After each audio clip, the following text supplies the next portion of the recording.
है, तो हमको यही बताना है कि urea is the only fertiliser whose maximum retail price is control by the government of India, which is central government जो कंट्रोल करती है। बट हमारा जो न्यूट्रिएंट बेस्ड सब्सिडी होता है इसमें यूरिया इंक्लूड नहीं होता है, ठीक है। Urea is not included in nutrient based subsidy scheme and it cover both urea and phosphatic potassic, means इसको तुम्हारे न्यूट्रिएंट के बेसिस पे सब्सिडीज़ प्रोवाइड किया जाता है, ठीक।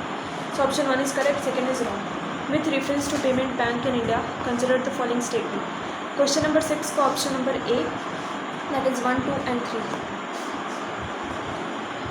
Payment bank are special categories of differentiated payment bank are special categories of the differentiated bank which is introduced in India, and it promote the financial inclusion, and they are permitted to accept only a demand deposit and not the term deposit. So first statement is correct because the payment bank are permitted to accept only a demand deposit, not the time deposit. So first statement is correct. Second statement is also correct because the payment bank are required to maintain the cash reserve ratio with the RBI.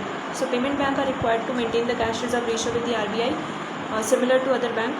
CRR represent the portion of the जो amount bank net time deposit में से खुद के पास must be kept as a cash reserve with central bank, जो भी central bank के पास जो NDTL means national net demand and time liability में से जो अमाउंट कैश और रिजर्व जो सेंट्रल बैंक के साथ जो भी कमर्शियल बैंक रखते हैं उसको हम CRR बोलते हैं, ठीक है।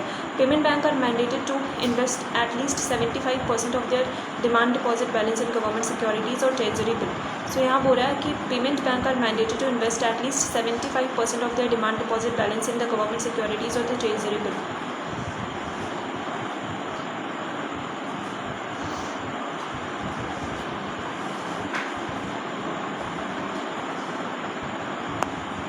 Third statement is correct. Payment bank are required to open at least 25% of the physical banking outlay in unbanked rural center. Fourth statement is wrong because payment bank are not permitted to undertake any lending activities at all. Payment bank को कोई भी lending activities नहीं दिया जाता है, ठीक है। lending activities allowed नहीं होता है। Payment bank are not permitted to undertake any lending activities at all, and their operational model is restricted to accepting the demand deposit and facilitating the payment remittances. Priority sector lending PSL target are not applicable to them. Priority sector lending are not applicable to them.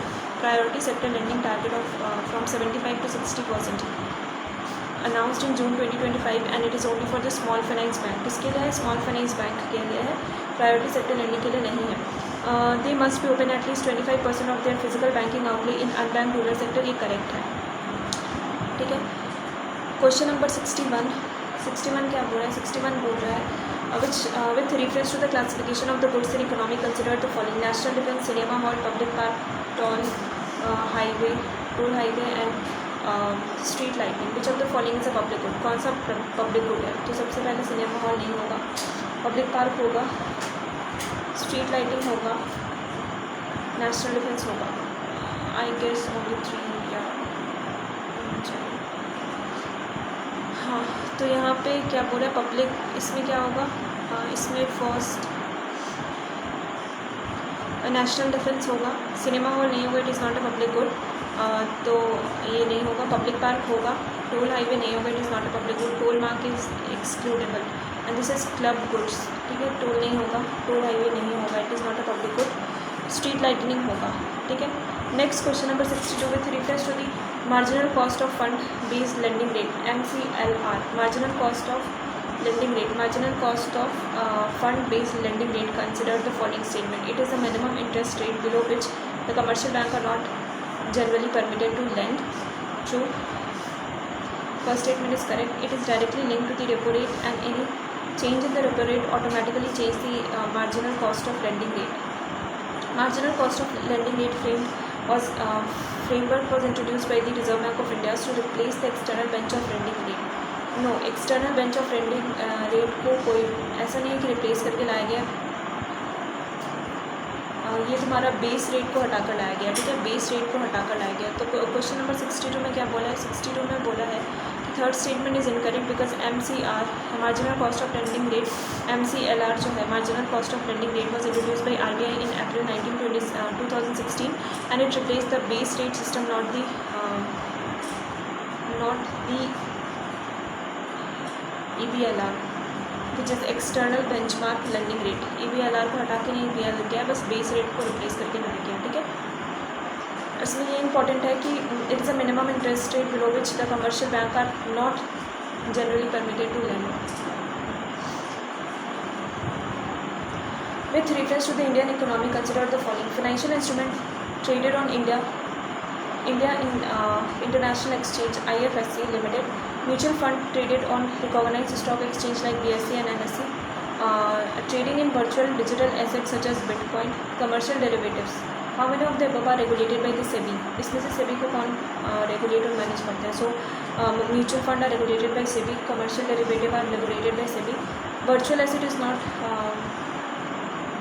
regulated by SEBI, and international stock regulated by IF International Financial IFSCAR इसको regulate करता है, which is तुम्हारा ये क्या है, international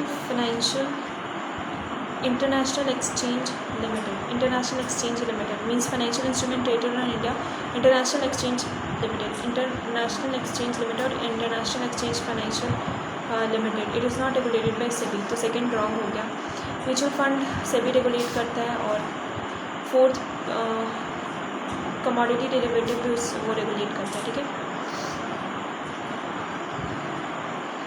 virtual digital assets को कौन regulate करता है? RBI रेगुलेट करता है। तो third statement is incorrect because it is not regulated bye RBI।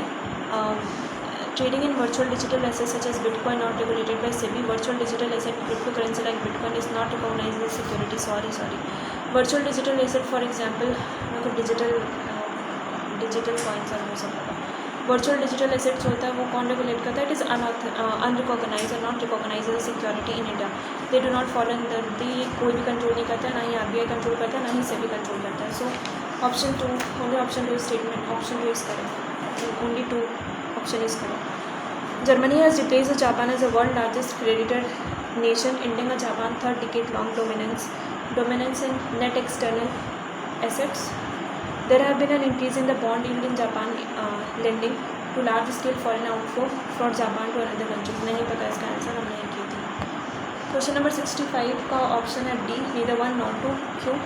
64 का है तुम्हारा D, 65 का है इजराइल। ये तो पता है कि Western Wall, Church of Holy Sculpture, Al Aqsa Mosque, ये सब तुम्हारा इजराइल का है। अल अक्सा मॉस्क ये सब इसका इजराइल का है, ठीक है।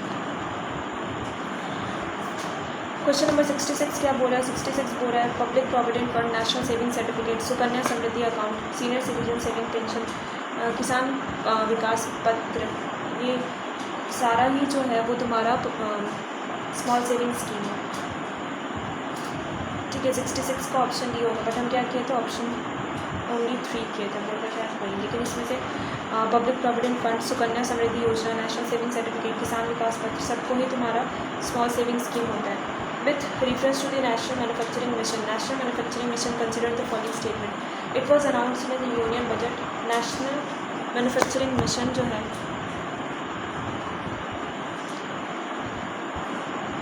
वो National Manufacturing Mission is announced in Union Budget of 25-26 में अनाउंस किया गया था, 1926-27। So first is wrong. It covered both the high technology sector and traditional labor intensive industries, नहीं पता। It aims to increase the manufacturing sector share in GDP to 30% by 2030. So second statement correct है, but third statement incorrect है because the mission has target to double the manufacturing sector contribution to GDP to 25%, not 30%. So third is wrong. Gobi desert, ये तो सबको पता होता है। Gobi desert तुम्हारा Mongolia में है एंड नदर्न चाइना। सेकेंड है तुम्हारा Atacama desert, it is in Brazil, that is in Chile में है, it is in South America. So Atacama desert is in Chile. Kalahari desert कहाँ पे? कालाहारी इज़ फॉर अफ्रीका में ही कहीं। Kalahari desert कहाँ पे? कालाहारी डेजर्ट है तुम्हारा ये अफ्रीका पे ना, हाँ अफ्रीका में बोत्सवाना, नामीबिया, ये सब जगह। बोत्सवाना नामीबिया में है, साउथ अफ्रीका में है, ठीक है। तो इजिप्ट में तो होगा नहीं, ठीक है। नेक्स्ट तुम्हारा